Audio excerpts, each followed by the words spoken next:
The lifestyles of Michigan citizens are as diverse as its landscape, from the big cities like Detroit and Grand Rapids to the wilderness of crossroads villages tucked away in secluded corners. Whatever your preference is, you'll find it in Michigan. One is always assured that if one lifestyle is not to your liking, a 30-minute journey will most likely ensure you of a change of pace and scenery. A case in point comes to mind on this edition of Michigan Magazine, that being former Detroiter Bob Pisor. Bob found himself wrapped up in the metropolitan life of Detroit for many years.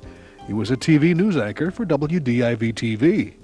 Bob loved Detroit, but found himself, when not working, being drawn more and more into the seclusion and beauty of northwestern lower Michigan, until he made a decision to change his lifestyle and get into something he really enjoyed doing, that being baking bread.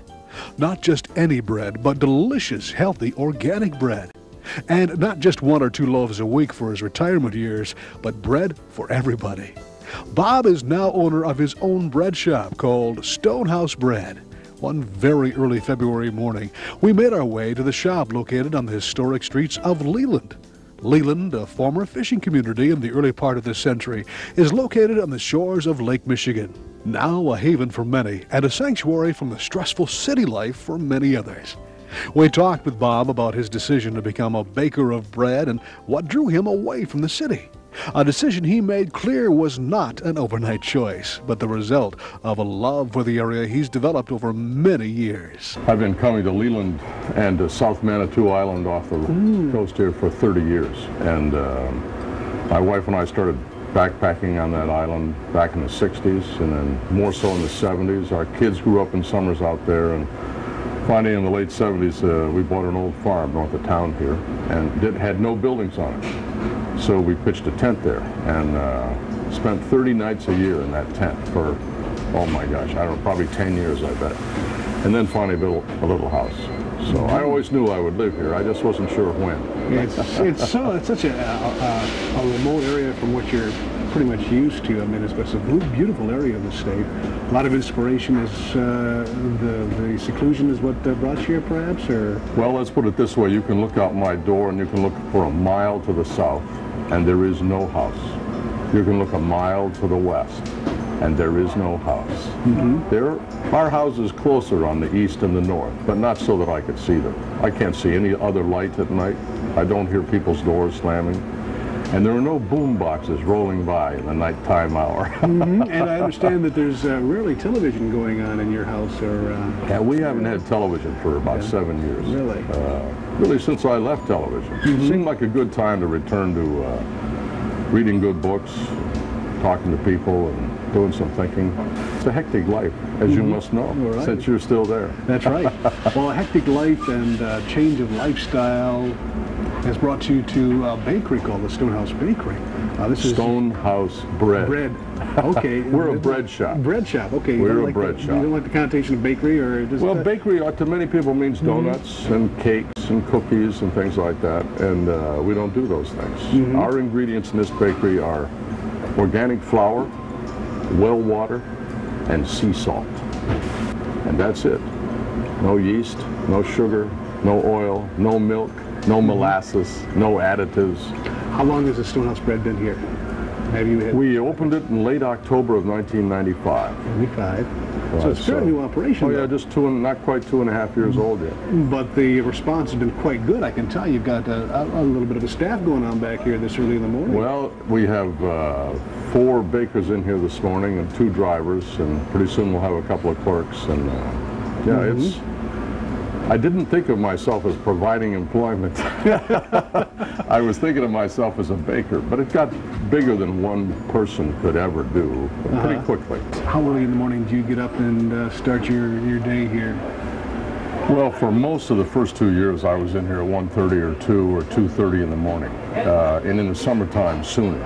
But here in the last 6 months or so, as I've trained and brought on new bakers, I've been able to come in later and start to focus on something that I've learned is very important, and that's running a business. Somebody once told me you cannot manage a bakery from behind the mixer, and I didn't understand that at first, but I understand it now. So I don't come as early. I'm usually here between 5 and 6 in the You morning. yourself still get into actually baking it yourself, or is this pretty much? I do. Well, okay. I did in January. Yeah. I did. I haven't yet in February, but it's only 2 weeks old. There's several steps here, and you'll see them later on, which is mixing, molding, and baking. And those 3 steps are quite different, and you train people to do each of those at different times in their growth.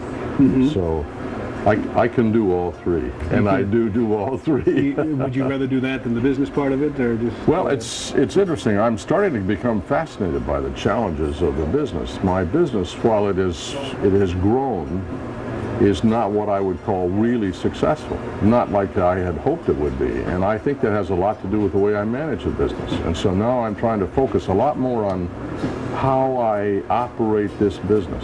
We make great bread, and we can put it on your table fresh every single day. So we've solved the hardest problems. Now the third problem is, can we make money doing that? It's a different recipe for every bread. Each bread, and there will be different mixes of flour. I buy organic flour from Mennonite farmers in western Kansas. As a matter of fact, an old French baker named Leland, he was profiled in Smithsonian a couple years ago, spoke at a convention I went to one time, and he looked in puzzlement at these hundreds of American bakers, and he said, in France, we know the name of the farmer. And I thought, there's not a single baker in all of America who could name the farmer who grows this wheat. So this last fall, I drove to Kansas and met the man, Wilbert Kane, who with his 2 sons grows my wheat.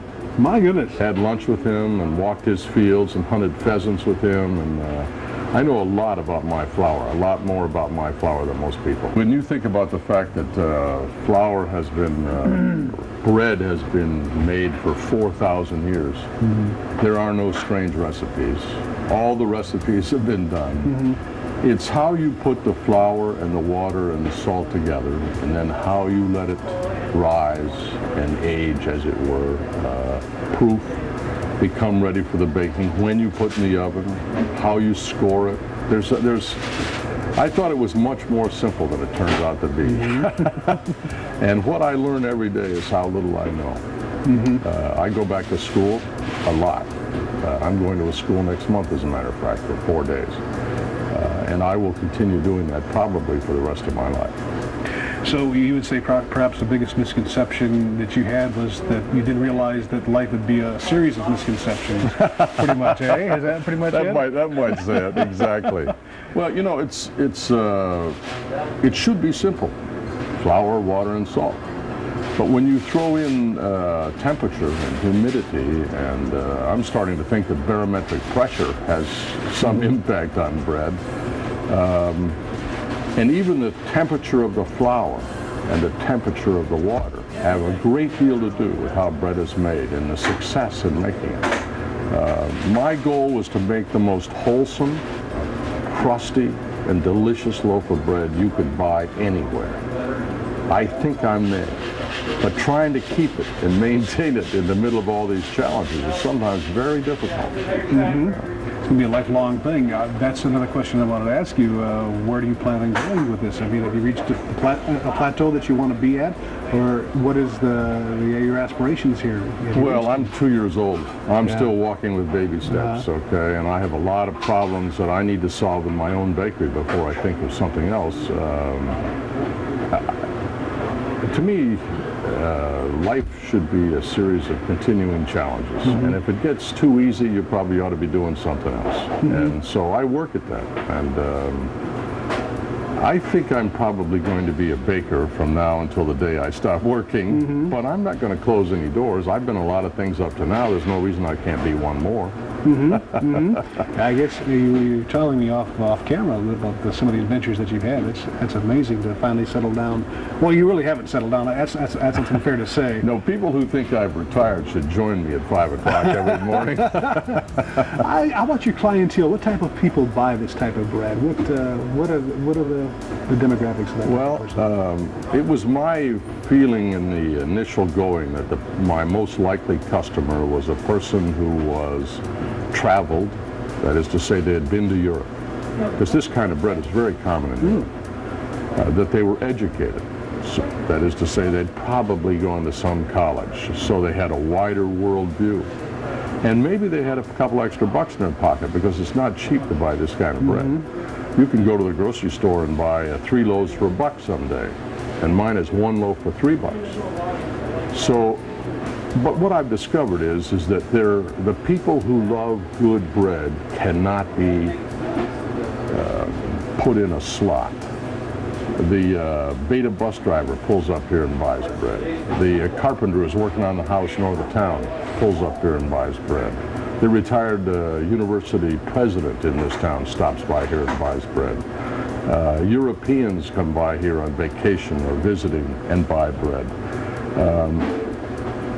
The common denominator is, do you like a crusty, chewy, delicious loaf of bread? That's the common denominator, not how much money they've got or where they've been or whether they went to college. I used to think that was the idea, but I'm no longer convinced. It didn't take us long to be convinced that whatever your background, you're sure to find something in the line of organic offerings to please your palate. Well, I've got Italian cracked wheat. This is fresh scallions and dill, olive, sourdough baguette. North Country, that's the signature loaf of this bakery. Okay. That's ciabatta, that kind of funny looking one under there. Ciabatta, that's an Italian bread. And there's focaccia, which is, right, focaccia with, we have it in 2 styles today. We've got, this is oh, look at that. Blueberry and strudel. Okay, this is it's still hot. Olive, pesto, and Parmesan. Here's Parmesan and dill. This Look at that. is the famed épi. And that's just a sampling. Speaking of sampling, that's just what we did before reluctantly leaving Leland Stonehouse Bread. A big thanks to Bob Pisor and crew for sharing their corner of Michigan with us, tucked away in lower Michigan's beautiful Great Northwest.